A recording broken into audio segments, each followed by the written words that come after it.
Alhamdulillah pandemi udah 2 tahun kan Pak, pandemi kita tidak mengalami gejolak dalam hal penjualan.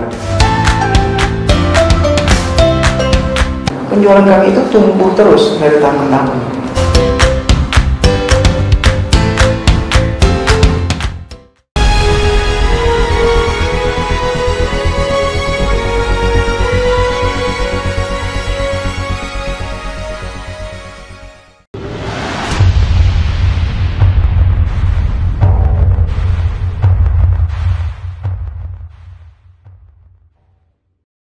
Jadi kalau kita Dovlalen itu mengembangkan perumahan di Padang Pariaman sama Kota Padang, Pak. Kota Padang. Alhamdulillah pandemi udah 2 tahun kan Pak, pandemi kita tidak mengalami gejolak dalam hal penjualan. Penjualan kita lancar. Di saat beberapa developer itu mengurangi karyawan, kita malah menambah karyawan. Gitu. Kita pertumbuhan kita lebih tinggi di masa pandemi.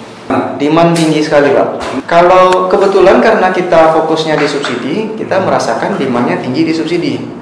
Tapi secara global, gitu, untuk rumah harganya di bawah 500 juta, saya sharing dengan teman-teman, itu demandnya tetap tinggi. Asalkan produk yang kita keluarkan itu sesuai dengan keinginan orang dan harganya itu tidak terlalu tinggi, terserap terus.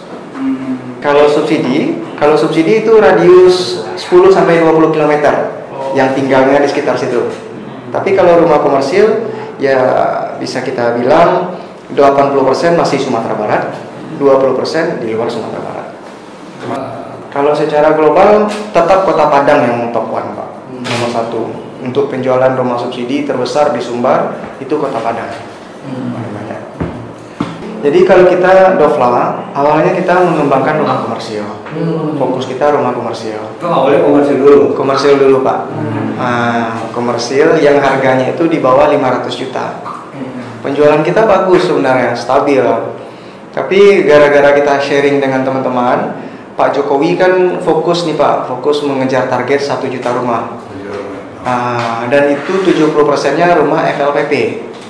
Menangkap peluang itu, kami coba bangun rumah subsidi. Ternyata enak sekali gitu. Kayak kacang goreng gitu. Sehingga sekarang fokus kami 90% jualan rumah subsidi. Gara-gara mencoba di awal itu. Kita punya brand Alana. Luas pertamanya 6.000 meter. Kalau rumah subsidi sekitar yang udah jadi ya Pak ya? Yang udah jadi dari tempatin. 5 kawasan. Semuanya dengan nama brand Alana. Alana. Kawasannya masih di sekitaran bandara. Masih sekitaran bandara. Tapi pecah-pecah. Ya, karena pemilik lahannya beda-beda. Kita beli lahan 1 atau 2 kafling dengan cara menawarkan pembayaran tempo kepada pemilik lahan. Kalau rumah komersil kan DP-nya 30%. Harga lahan kan nggak seberapa di kawasan bandara itu. DP kita gunakan untuk pembayaran lahan, DP lahan. Nanti sisa DP lainnya kita bangunkan untuk rumah. Gitu. Nah, setelah kita mendapatkan keuntungan ini kita lipat-lipat untuk beli lahan-lahan yang baru. Gitu, Pak. Makanya sekarang kita alhamdulillah bisa membeli lahan 3 hektar, 4 hektar gitu. Untuk rumah subsidi. Masih sekitar bandara.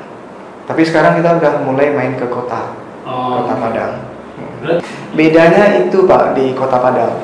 Di Kota Padang malahan kebanyakan di sekitar bandara itu rumah subsidi, bukan rumah komersil kebanyakan. Jadi kalau untuk penjualan paling banyak kan masih grup Re yang pegang sekarang Pak di Kota Padang. Saya kebetulan di Re gitu.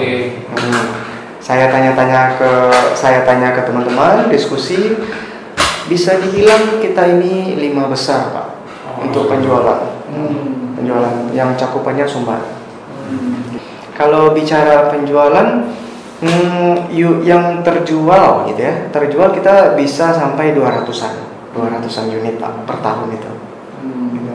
Kalau bicara akad, nah dia kan terjual dulu baru akad. Nah, kalau bicara akad per tahun ini kita mengakadkan itu sekitar 140 unit tahun ini. Artinya udah kita serahkan rumahnya. Nah, menyusul unit-unit berikutnya yang sebenarnya dia itu udah terjual dan udah bisa akad, tapi kuotanya belum ada. Kalau PT kita berdirinya tahun 2018, cuman kita mulai perumahan tahun 2016. Jadi rumah subsidi kita ini punya ciri khas yang unik, Pak. Kalau orang bilang rumah subsidi itu kan rumah yang betul-betul disubsidi, mulai dari harga sampai kualitas. Istilahnya kalau di Kota Padang, beli rumah subsidi sama dengan beli tanah, karena rumahnya setelah itu dihancurkan. Nah, kita gebrak itu, Pak. Mindset seperti itu kita rubah. Cara merubahnya, yang pertama dari sisi gerbang. Kita bikin gerbang yang bagus, indah, seperti perumahan komersial. Gerbangnya itu pakai tulisan akrilik yang besar, pakai lampu. Jadi ada kebanggaan bagi orang beli rumah subsidi, gitu Pak. Itu yang pertama dari sisi kawasan. Yang kedua, kita juga bikin taman yang indah di depannya, gitu. Betul-betul taman yang indah.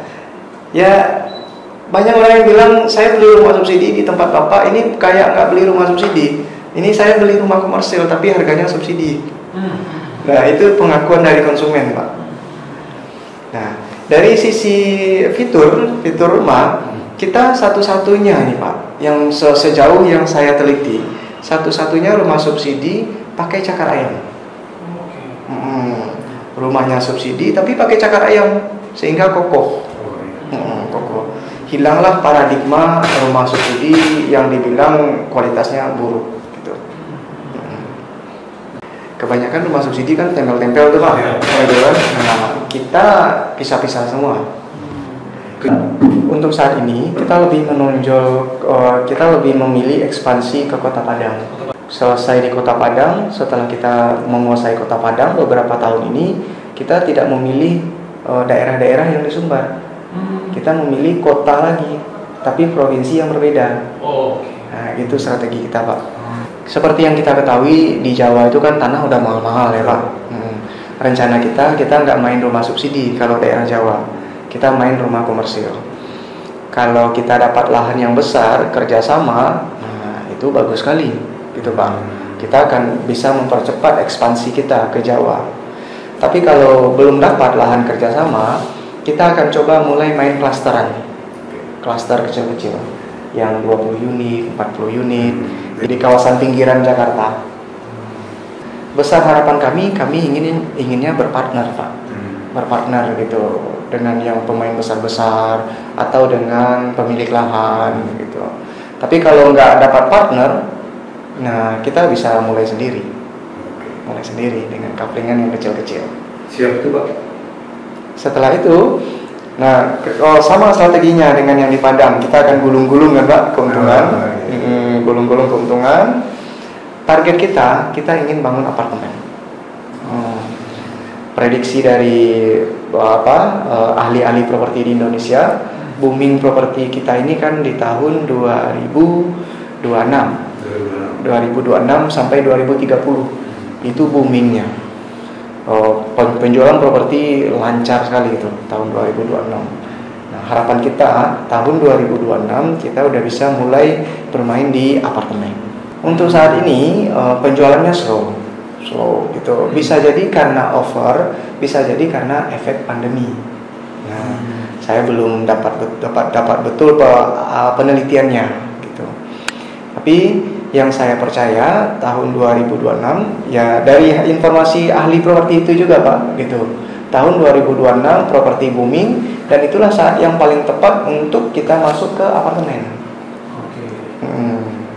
Nah, di situ juga rencana kita mau mulai, Pak. Kalau land banking, karena kita belum kerjasama nih, Pak ya, masih beli lahan dengan dana pribadi gitu, belum pakai dana bank, masih sekitar 5 hektar kita. 5 hektar di Kota Padang dan Padang Pariaman. Ke depan kita targetnya IPO, Pak. Kita mau IPO. Kira-kira tahun berapa? 5 tahun dari sekarang. Tahun 2026. Ketika booming properti, itu kita IPO. Persiapannya tahun 2022 ini kita akan rapikan sistem manajemen kita. Setelah manajemen kita rapi, kita akan ajak teman-teman pemilik lahan itu untuk bekerja sama. Kita juga akan ajak teman-teman developer lain yang mau bermain di Kota Padang untuk membangun gitu, bangun cakupannya besar lagi Pak. Kalau sekarang kan karena kita pakai dana pribadi hanya 2 hektar gitu kan.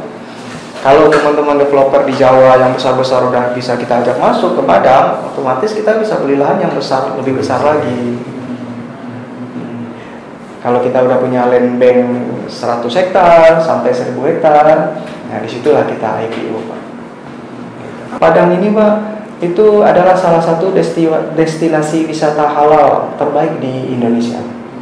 Gitu, terbaik di Indonesia untuk destinasi wisata halal. Pemerintah kami juga fokus sekali membranding wisata kita. Terbukti sekarang banyak kawasan-kawasan wisata di Sumatera Barat yang udah bagus, indah-indah.